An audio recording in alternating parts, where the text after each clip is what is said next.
누구나 행복과 기쁨을 추구합니다.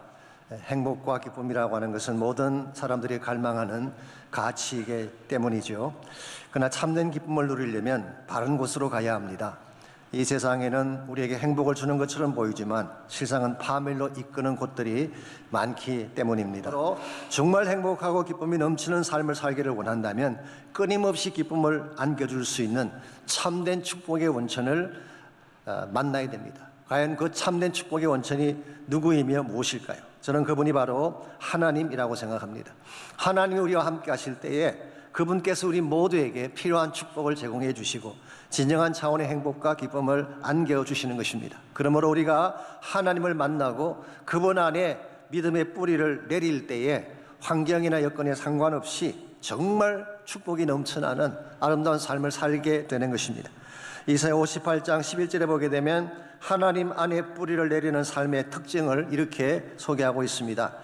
여호와가 너를 항상 인도하여 메마른 곳에서도 내 영혼을 만족하게 하며 내 뼈를 견고하게 하리니 너는 물된 동산 같겠고 물이 끊어지지 아니하는 샘 같을 것이라.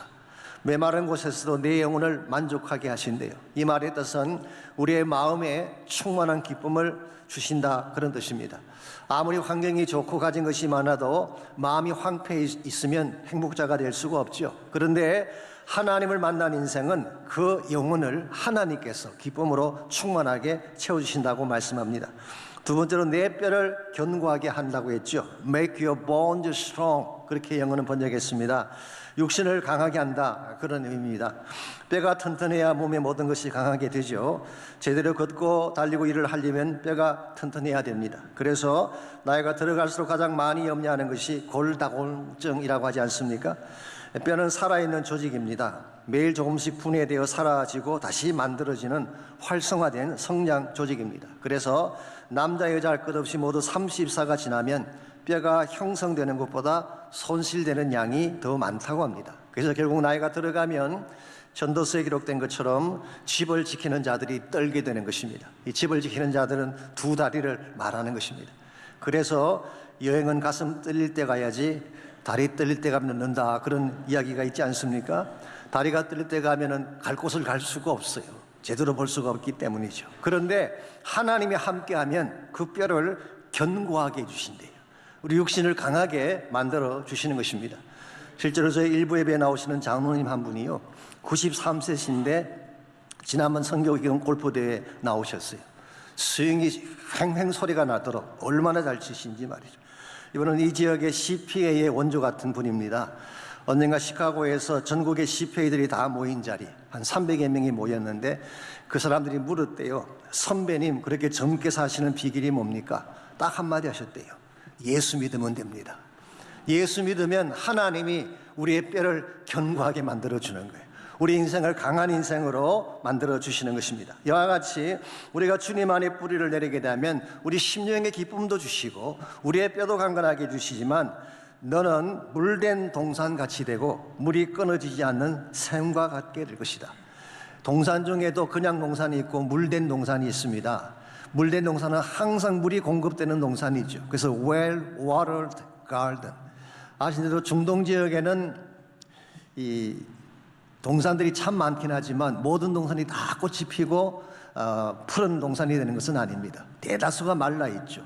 누렇게 변해 있죠. 그런데 어떤 동산은 항상 꽃이 피고 파란색을 띠고 있는 동산이 있습니다. 그 동산은 어떤 동산일까요? 물이 공급되는 동산이죠. 그런데 하나님 만난 인생은 마치 물된 동산같이 물이 끊어지지 아니한다. 이유가 뭘까요? 하나님 자신이 끊임없이 솟아나는 샘물이 되기 때문에 그런 것입니다. 여러분이 하나님 만나게 되면 온 세상이 다 말라 비틀어져도 여러분 인생의 동산에는 꽃이 피게 되는 것입니다. 그러므로 우리가 정말 행복자가 되고 기쁜 삶을 살기를 원한다면 축복의 샘터이신 하나님께로 나와서 그분을 만나야 하는 것입니다. 오늘 여러분은 과연 어떤 샘터를 향해 달려가고 계시는지요? 세상이 제시하는 샘터가 화려해 보이지만 우리 삶의 갈증을 해소해 줄 수 없습니다. 아무리 마시고 마셔도 목마른 것이 세상 샘터의 특징입니다. 그러나 정말 마르지 않는 축복을 누리며 살기를 원한다면 반드시 참 생명의 원천이신 하나님께로 나아가야 되는데 우리가 어떻게 하면 진정한 축복의 센터인 하나님께로 나아가서 참 기쁨과 행복을 누리며 살아갈 수 있을지 우리 같이 봉독한 본문을 중심으로 그것을 함께 정리하려고 합니다. 오늘 같이 읽은 본문에 보시면 솔로몬이 온 이스라엘 회중을 향하여 축복 기도하는 내용이 기록이 되어 있습니다. 54절을 먼저 보겠습니다. 솔로몬이 무릎을 꿇고 손을 펴서 하늘을 향하여 이 기도와 간구로 여호와께 아뢰기를 마치고 여호와의 제단 앞에서 일어나. 지난주에 말씀을 드린 것처럼 솔로몬은 성전 건축이 끝났을 때 성전 앞에 강단을 세우고 그 위에 서서 하늘을 향해 기도를 했죠. 그 기도의 내용은 무엇이었나요? 앞으로 어떤 재앙이 찾아오더라도 건져달라고 하는 그런 기도를 하나님께 올렸습니다. 역대하 7장 1절 말씀에 의하면 이 기도가 끝나자 하늘에서 불이 내려와 번제물과 제물을 다 태웠다고 했습니다. 즉 하나님이 불로 응답하신 것입니다. 이와 같은 기도가 끝난 후에 55절을 보십시오. 서서 큰 소리로 이스라엘의 온 회중을 위하여 축복하며 이르되 큰 목소리로 bless the whole congregation of Israel, 온 이스라엘 백성들을 향해서 축복하며 기도하는 것입니다. 이걸 보게 되면요, 성전이라고 하는 것은 단순히 화를 면하는 피난처에 불과한 것이 아니라 좀 더 적극적으로 축복을 선포하는 장소라는 것을 알 수가 있습니다. 성전에 나가서 기도하게 되면 재앙으로부터 우리를 보호해 주기도 하시지만 한 걸음 더 나아가서 여러분에게 필요한 모든 풍성한 축복을 하나님이 부어주시는 거예요. 그래서 솔로몬은 이 성전 앞에서 백성들을 향해 축복 기도를 했는데 그 기도의 내용이 무엇인가요? 먼저 56절 보겠습니다. 여호와를 찬송할지로다. 그가 말씀하신 대로 그의 백성 이스라엘에게 태평을 주셨으니 그 종 모세를 통하여 물은 말씀하신 그 모든 좋은 약속이 하나도 이루어지지 아니함이 없도다. 솔로몬은 먼저 하나님을 찬양을 합니다. 찬양을 하되 어떤 내용에 대해 찬양합니까? 하나님이 주신 모든 좋은 약속, 이것이 한 개도 남김없이 성취된 사실을 찬송하고 있습니다. 여기서 말하는 모든 좋은 약속이라고 하는 것은 모세를 통해 주신 약속인데요, 그 약속은 이미 다 성취가 된 것입니다. 이 성취된 약속 속에는 이스라엘을 애굽에서 건져낸 출애굽 사건도 포함되어 있고, 이 약속 속에는 아말렉을 무찌른 사건도 포함이 되어 있고, 이 약속 속에는 반석에서 생수가 터져나온 사건도 포함이 되어 있고, 만나와 및 추라기로 먹이신 모든 것들이 다 포함되어 있습니다. 무엇보다도 약속의 땅 가나안 땅에 들어가서 땅을 정복하며 누렸던 모든 축복이 이 좋은 약속 속에 다 포함되어 있는 것입니다. 그러므로 한마디로 정리하면 여기서 말하는 모든 좋은 약속은 이스라엘 백성이 그동안 누려온 모든 축복을 말하는 것입니다. 그러므로 이스라엘 백성이 누린 축복은 자기들이 만들어낸 축복이 아니라 하나님으로부터 흘러온 것입니다. 하나님이 계셨기 때문에 누리게 된 축복이지 이스라엘 백성 자신들이 만들어낸 축복이 아니다, 그 말이에요. 오늘날도 많은 사람들이 저마다 행복하기 위해 애를 쓰고 있지만 본인이 노력한다고 행복자가 되는 것은 아닙니다. 본인이 애쓴다고 해서 마음의 기쁨이 찾아오는 것은 아니죠. 참 축복의 원천이신 하나님을 만나야 하는 것입니다. 하나님 만날 때에 하나님이 우리 삶 속에 축복을 쏟아부어 주시는, 그러므로 여러분과 제가 물어야 될 중요한 질문은 이것입니다. 내가 이 땅을 살아가는 과정에서 어떻게 하면 참 축복의 근원이신 하나님께로 나아가서 하나님이 나에게 부어주시는 참된 차원의 기쁨과 행복을 누리며 살아갈 수 있을지, 오늘 본문에 소개된 솔로몬의 축복기도 케이스를 통해서 우리가 하나님을 만나고 참 축복을 누리는 세 가지 비결을 함께 정리해 드리려고 합니다. 첫 번째로 우리가 축복의 센터로 나아가서 물된 냉산의 복을 누리려면 동행의 삶을 추구해야 됩니다. 즉 하나님과 동행하는 삶을 추구해야지 참된 복을 누릴 수 있다, 그런 뜻입니다. 57절을 보시면 솔로몬은 이렇게 간구하고 있습니다. 우리 하나님 여호와께서 우리 조상들과 함께 계시던 것 같이 우리와 함께 계시옵고 우리를 떠나지 마시오며 버리지 마옵소서. 우리 조상들과 함께 계신 것 같이 우리와 함께 계시옵고 그랬죠. 여기 우리와 함께라는 이 말이 히브리 말로 임마누라고 하는 단어입니다. 임마누. 제가 스트롱이선 콘콜던스를 찾아보았더니요, 한 세 가지 의미가 이 단어 속에 포함이 되어 있답니다. 첫 번째가 companionship, 이 동반자가 되는 것을 말하는 것입니다. companionship. 두 번째가 action done jointly, 함께 합력해서 무엇인가를 이루는 이 동력의 의미를 가지고 있습니다. 세 번째로 same location, 같은 장소, 같은 곳을 향해 나가는 것을 말하는 것입니다. 그러므로 임마누라고 하는 단어는 굉장히 중요한 단어인데요. 더 중요한 것은 이 임마누 뒤에 무엇이 붙느냐가 더 중요한 것입니다. 어떤 단어가 붙느냐에 따라서. 오늘 여러분과 제가 임마누의 삶을 사는데요, 임마누 뒤에 누가 붙느냐에 따라서 여러분이 짝을 해야 될 대상이 결정이 되는 것입니다. 예를 들어서 임마누란 단어 뒤에 돈이란 단어가 붙으면 돈과 짝을 이루며 살게 되는 것입니다. 돈과 컴패니언이 되고 돈과 함께 일하고 돈이 가는 곳으로 같이 가는 거예요. 임마누라는 단어 뒤에 권력이 붙으면 권력과 함께 가는 것입니다. 그 단어 뒤에 거짓이 붙으면 거짓과 함께 짝을 이루는 것입니다. 그런데 임마누라는 단어 뒤에 엘이라는 단어가 붙으면 어떻게 될까요? 엘이라는 말은 하나님이란 뜻이죠. 그러면은 임마누엘이 되는 것입니다. 임마누엘이 무슨 뜻인가요? 하나님이 우리와 함께 계신다는 뜻이죠. 즉 하나님과 일평생 짝이 되어서 하나님과 함께 동행하고 하나님과 함께 일하고 하나님 가시는 곳을 함께 가는 인생, 이게 바로 임마누엘의 삶이 되는 것입니다. 오늘 여러분이 세상과 짝하게 살게 되면요, 세상을 닮게 되어 있습니다. 세상적인 방법으로 살 수밖에 없는 것이죠. 그 결과도 세상적인 열매밖에 없습니다. 권력이나 물질과 짝하게 살게 되면 잘 살 것 같지만 인간성 상실하고 누추하게 살 가능성이 더 많습니다. 그런데 하나님과 짝하게 살면 하나님을 닮게 되는 거예요. 그분의 성품을 닮고 그의 거룩하심을 따라 살게 되는 것입니다. 임마누엘의 하나님과 같이 가게 되면 그분이 내 삶의 모든 것들을 다 공급해 주시기 때문에 부족함이 없는 삶을 살게 되는 거예요. 그러므로 우리가 누구와 짝을 하며 나의 평생을 살아갈 것인가, 세상인가 하나님인가, 대단히 중요한 것입니다. 전 여러분 모두가 하나님과 짝하며 사시기를 축원합니다.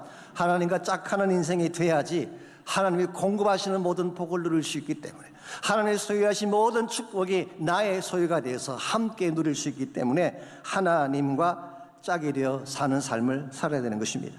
하나님과 함께 가게 되면 우리 인생의 부족함은 사라지게 됩니다. 이 사실을 일찍이 경험했던 다윗은 시편 23편에서 이런 고백을 적고 있습니다. 여호와는 나의 목자시니 내게 부족함이 없으리로다. 그가 나를 푸른 풀밭에 누이시며 쉴만한 물가로 인도하시는도다. 내 영혼을 소생시키시고 자기 이름을 위하여 의의 길로 인도하시는도다. 여호와는 나의 목자시니 부족함이 없다. 이것을 New Living Translation을 봤더니 이렇게 번역이 되어 있었어요. The Lord is my shepherd. I have all that I need. 여호와께서 나의 목자가 되시기 때문에 내가 필요로 하는 모든 것을 내가 가진 자가 되었노라. 여러분, 이 사실이 굉장히 중요합니다. 하나님 만나게 되면 여러분이 필요로 하는 모든 것이 이미 주어지게 되는 거예요. 다윗이 고백하기를 배가 고플 때에 하나님은 우리를 푸른 초장으로 데려가셔서 우리를 먹여주신다고 하셨어요. 육신적 필요를 채우신다는 뜻이겠죠. 피곤하여 사라졌을 때에 잔잔한 물가로 데려가서 편히 쉬게 하신대요. 내 마음의 필요를 채우신다는 뜻입니다. 내 영혼이 생기를 잃고 죽어갈 때는 나를 다시 소생시켜 살게 하시고 갈 길을 몰라 헤매일 때에 의의 길로 안내하셔서 우리를 바른 길 가게 하시는 것, 이게 영적인 필요를 채우신다는 뜻입니다. 한 걸음 더 나아가서 우리가 사망의 엄침한 꼴짝을 통과할 때라도 우리와 함께 동행하셔서 두려움 없이 그 길을 가게 하시는 하나님, 이것은 우리의 궁극적 필요 혹은 영원한 필요를 채우신다는 뜻입니다. 그러므로 하나님이 우리의 목자가 되시면 처음부터 끝까지 필요한 모든 것, 먹는 것, 자는 것, 쉬는 것, 죽음의 문제, 영혼의 문제까지 다 해결해 주심을 다윗은 고백한 것입니다. 그러므로 하나님을, 주님을 목자로 삼게 되면 여러분 인생에 더 필요한 것은 존재하지 않습니다. 제가 신학교 다닐 때 최프레 강사로 오신 목사님이 이런 이야기를 주신 걸 오래전에 들은 기억이 있습니다. 이분이 타주로 출타할 일이 있어서 주중에 교회를 떠나 계셨는데 교회 사무실에서 전화가 왔습니다. 이제 비서가 건 전화했습니다. 주보를 만들어야 되는데 설교 제목과 본문을 달라는 것입니다. 그래서 목사님께서 시편 23편을 주시면서 설교 제목을 여호와는 나의 목자시니 그렇게 불러주셨어요. 그 말 들은 비서가 그게 답니까? Is that all? 이라고 물었어요. 그 말 들은 목사님이 Yes, isn't that enough? 그것이면 충분하지 않습니까? 라고 답을 했습니다. 다음 주일 교회 와서 주보를 봤더니 이렇게 제목이 주보에 프린트되어 있었습니다. 여호와는 나의 목자시니 그것이면 충분하지 않습니까? Yahweh is my shepherd. Isn't that enough? 여러분, 여호와께서 나의 목자가 되시면 더 바랄 게 뭐가 있겠어요? 그것이면 충분하지 않습니까? 이게 사실은 진짜 행복된 사람의 삶의 모습이에요. 여호와 한 분 때문에 기뻐하고 만족해하고 그 외에는 더 구할 것이 없다고 고백하는 인생, 이런 인생을 막았을 자가 어디 있겠어요? 여러분, 그제의 삶이 하나님 한 분으로 충분한 삶이 됐으면 좋겠어. 그래서 그분 안에서 그분이 주시는 은혜와 능력을 마음껏 누리며 살아갈 때에 우리가 어떠한 환경에 처하더라도 기쁘게 행복하게 살 수가 있는 것입니다. 두 번째로 우리가 축복의 센터로 나아가서 물된 동산의 복을 누리려면 말씀의 길을 선택해야 됩니다. 하나님과 동행하는 자가 되려면 당연히 그분의 가는 발걸음을 따라가야 되지 않겠습니까? 그래서 58절을 보시면은 솔로몬은 이렇게 기도를 하고 있습니다. 우리의 마음을 주께로 향하여 그의 모든 길로 행하게 하시오며, 자, 그의 모든 길로 행하게 해달라는 이 말, 영어 성경에서는 to walk all in all his ways, 그분의 모든 길로 걸어가게 해주십시오. 그분이 걸어가신 모든 길로 걷게 해주십시오. 그렇게 번역을 했어요. 우리 조상들에게 명령하신 계명과 법도와 율례를 지키게 하시기를 원합니다. 그러므로 여기서 말하는 그의 모든 길이라고 하는 것은 더 구체적으로 계명과 법도와 율례를 말하는 것이죠. 즉 하나님이 제정해 주신 말씀의 길을 의미하는 것입니다. 하나님이 이스라엘 백성에게 일찍이 모세를 통하여 이 말씀의 길을 허락해 주셨고 이 말씀의 길을 따라 살 것을 분부해 주셨습니다. 이 길로 걷기만 하면 하나님이 준비해 놓으신 목적지에 도착할 수가 있는데, 만일의 경우 이 길을 벗어나게 된다면 어떻게 될까요? 더 빨리 갈 것 같지만 실상은 반대입니다. 돌고 돌고 돌다가 결국 엉뚱한 곳에서 생을 헤매이게 되는 것입니다. 오래전에 제가 성지 순례를 갔을 때요, 그 세렛 시내라고 하는 그 장소를 제가 보게 됐습니다. 세렛 시내는 조그마한, 사실 강이라 그러지만 시내라 그러지만 개울 같아요. 물이 별로 없습니다. 에돔과 모압 사이 경계를 이루고 있는 그런 시내인데요, 사실은 건기 때는 마르기 때문에 와디에 해당하는 그렇게 큰 강이 아닙니다. 그런데요, 출애굽한 이스라엘 백성이 이 세렛 시내를 건너가는데 몇 년이 걸렸는지 아십니까? 38년이 걸렸대요. 38년이. 신명기 2장 13절 14절에 보면 이렇게 기록이 되어 있습니다. 이제 너희는 일어나 세렛 시내를 건너가라 하시기로 우리가 세렛 시내를 건넜으니 가데스 바네아에서 떠나 세렛 시내를 건너기까지 38년 동안이라. 이때는 그 시대의 모든 군인들, 여기서 말하는 모든 군인은 출애굽 1세대를 말합니다. 모든 군인들이 여호와께서 그들에게 맹세하신 대로 진영 중에서 다 멸망하였나니. 여러분 기억하십니까? 가데스 바네아에서 무슨 일이 일어났는지. 하나님께서는 분명히 이스라엘 백성에게 약속의 땅 가나안을 향해 가라고 분부를 해 주셨는데, 이스라엘 백성 중에 대다수는 가나안을 향한 길을 선택하지 아니하고 다시 홍해의 길을 따라 광야로 돌아선 장소가 바로 가데스 바네아입니다.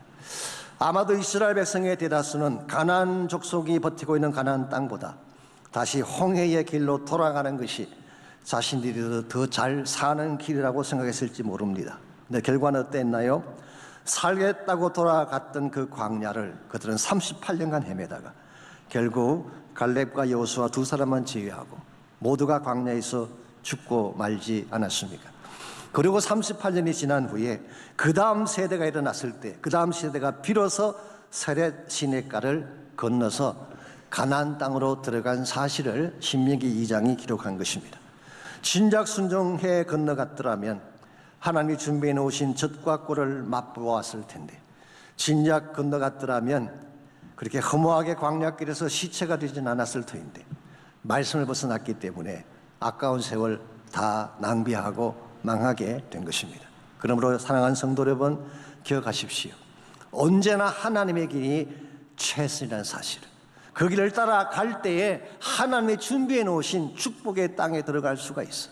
그 말씀의 길을 따라갈 때에 인간들이 보기에는 돌아가는 것처럼 보이지만 실제로는 가장 부유하고 풍성한 길을 향해 나가게 되는 것입니다. 그러므로 상식을 따라 살지 마십시오.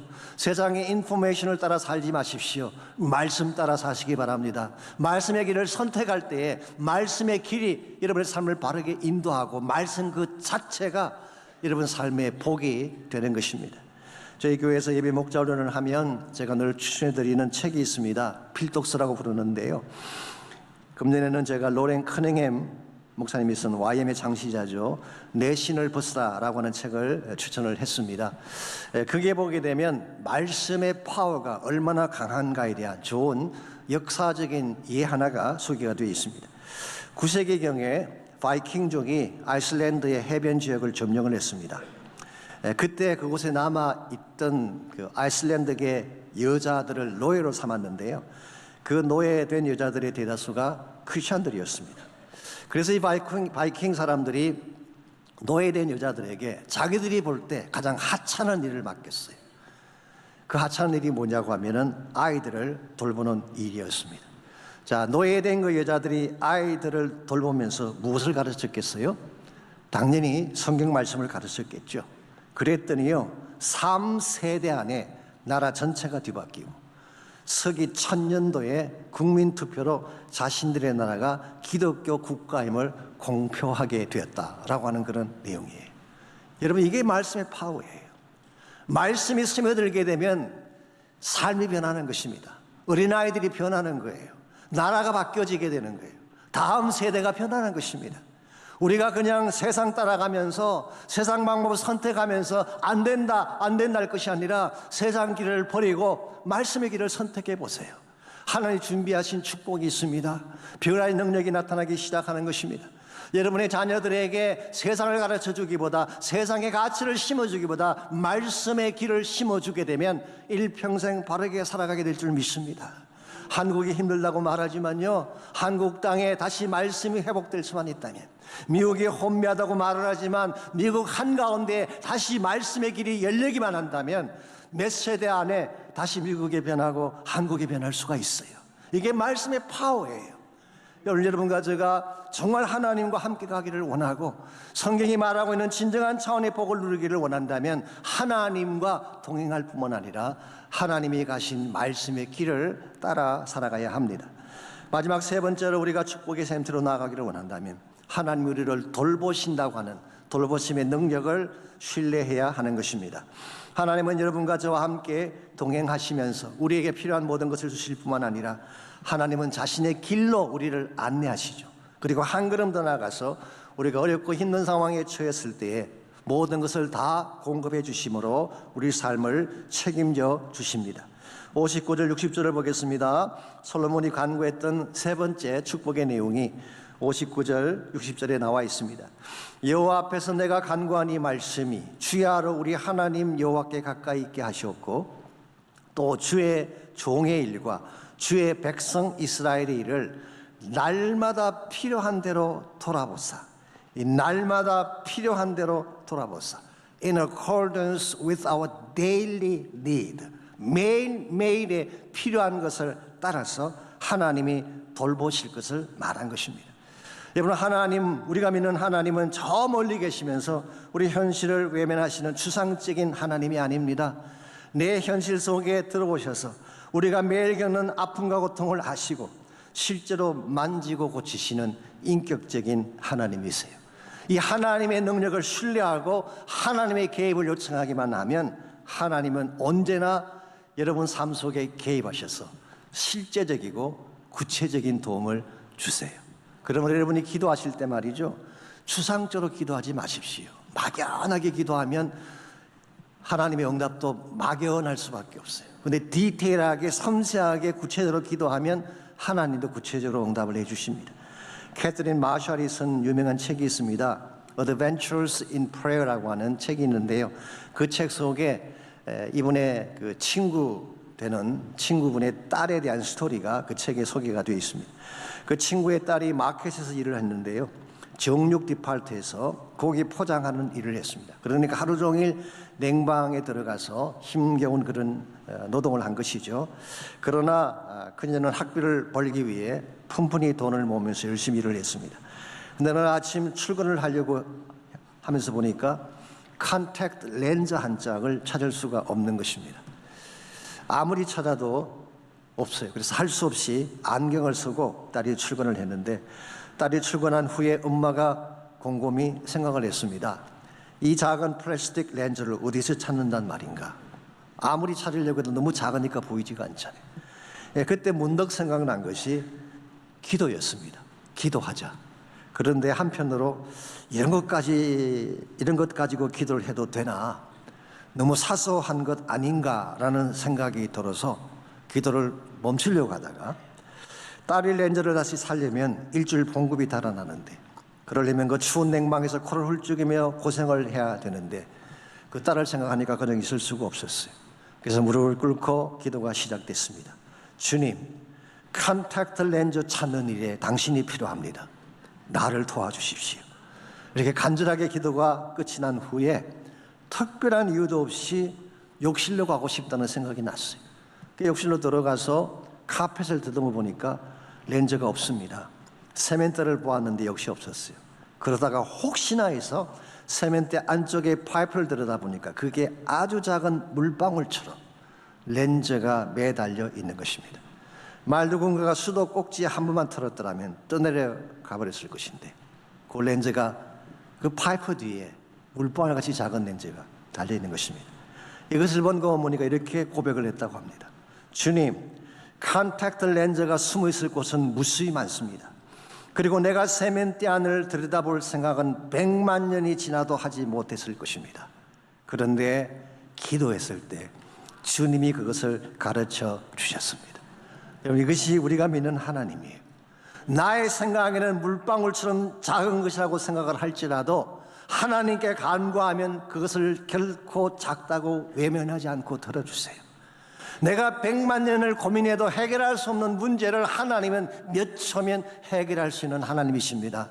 이 사실을 믿고 하나님께 나가 기도하고 하나님의 도움을 요청할 때 여러분의 인생은 더 밝고 빛나게 되는 것입니다. 우리 인생살이 가운데 문제가 없는 자가 어디 있겠어요? 큰 문제도 있고 작은 문제도 있습니다. 어떠한 문제든지 하나님께 간구하면 매일 나의 필요를 돌보시는 그 하나님이 나의 기도를 들으시고 해결해 주시는 것입니다. 여러분과 제가 인생길을 살아가는 과정에서 정말 행복자가 되고 기쁨이 충만한 자가 되어 살아가려면 우리 자신의 힘만으로는 절대로 안 됩니다. 나의 힘과 능력으로 험악한 이 땅을 개척할 수 없어요. 나를 향해 공격하는 수많은 문제들을 나의 힘만으로 방어하고 처리해낼 수 없습니다. 그런데 나의 목자 대신 그분과 함께 간다면 스토리는 달라지는 것입니다. 하나님이 모든 축복의 원천이 되십니다. 그 하나님 만나야지 여러분의 인생이 복되게 되는 것입니다. 그분을 만나려면 첫째로 임마누엘의 삶을 사십시오. 세상과 짝하에 살지 마십시오. 세상과 짝하에 살면 여러분 자신이 상하게 됩니다. 하나님과 동행하며 하나님과 짝하에 사시기 바랍니다. 그때에 여러분의 인생이 물된 동산처럼 빛난 인생이 되는 것입니다. 두 번째로 말씀의 길을 선택하시기 바랍니다. 사람들이 뭐라고 할지라도 언제나 말씀의 길이 바른 길이에요. 말씀의 길이 최선의 길입니다. 무엇보다도 어떤 문제를 당할지라도 하나님이 나를 도울 수 있다는 사실을 믿고 하나님께 도움을 요청하시면 하나님이 여러분의 인생을 가장 빛나게 아름답게 만들어 주십니다. 그러므로 이 아침 우리에게 필요한 것은 나의 모든 필요를 채우시고 모든 복의 근원 되신 하나님을 만나는 것입니다. 이와 같이 모든 복을 가지시니 하나님을 만복의 근원 되신 하나님이라고 부릅니다. 18세기 영국의 사역자 중에 로버트 라빈슨이라고 하는 분이 계셨습니다. 사실은 이분은 침례교 목사님이기도 하셨는데요. 8살 때 아버지가 세상을 떠나고 가난에 힘겨워하며 인생을 살았습니다. 14살 때는 이발소에 들어가서 이발사 보조 역할을 하며 힘들게 살았어요. 이러다 보니까 꿈도 없고 희망도 없고 불량배들과 어울려 살면서 정말 거친 그런 인생을 살았습니다. 그러던 중에 1752년도에 자기 마을에 감리교 부흥사 한 분이 오셔서 집회를 앉았어요. 사실 친구들과 함께 가서 그 부흥사를 조롱할 생각으로 집회에 참석을 했는데요.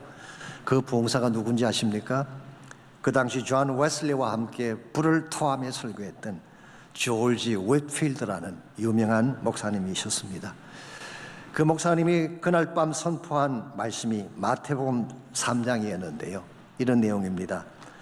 알곡은 모아 곡간에 들이고 쭉정이는 끄지지 않는 불에 태우리라. 이 말씀이 라빈슨의 폐부를 정말 화살이 파고들듯이 파고들어온 것입니다.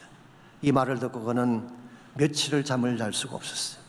알곡은 곡간으로 가는데 쭉정이는 불태워진다는데 나의 인생 어떻게 할 것인가. 그는 며칠을 신음하며 고민을 하다가 드디어 하나님께로 나아갑니다. 그리고 십자가 앞에 나아가서 하나님의 은혜와 하나님의 용서를 간구했습니다. 그 순간 자기 마음을 붓고 있던 죄의 사슬이 다 풀어지고 일평생 가슴을 짓누르고 있던 가난의 아픔과 천뿌리와 두려움의 사슬이 다 풀어지게 되고 참된 기쁨과 평화가 그의 마음을 가득 채우게 됐습니다. 그때 우리 발견한 사실이 뭔지 아십니까?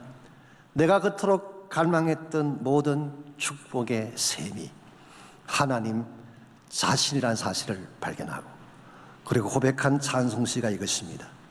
Come thou fount of every blessing. 이 fount란 말이 샘이란 말입니다. 오십시오 주님, 당신은 fount of every blessing. 모든 축복의 샘이 되십니다. Tune my heart to sing thy grace. 당신의 은혜를 노래하기 위해 나의 가슴을 조율합니다. Stream of mercy, never ceasing. 은혜의 물줄기는 결코 멈추지 아니할 것입니다. Call for songs of loudest praise. 가장 높은 소리로 하나님을 찬양하며 하나님을 구하기를 원합니다. 이 찬송이 우리말로 번역이 되어서 찬송가 28장이 됐습니다. 복에 거는 강림하사 찬송하게 하십시오. 한량 없이 자비하심 청량할 길 없습니다. 주의 귀한 은혜 받고 일생 빚진 자 되네. 주의 은혜 사슬 되사 나를 주께 메어 주십시오. 이 아침 이 찬양을 함께 부르고 하나님 앞에 헌신하는 시간 갖고 싶습니다. 우리 시간 찬송가 28장 다 함께 찬양하겠습니다.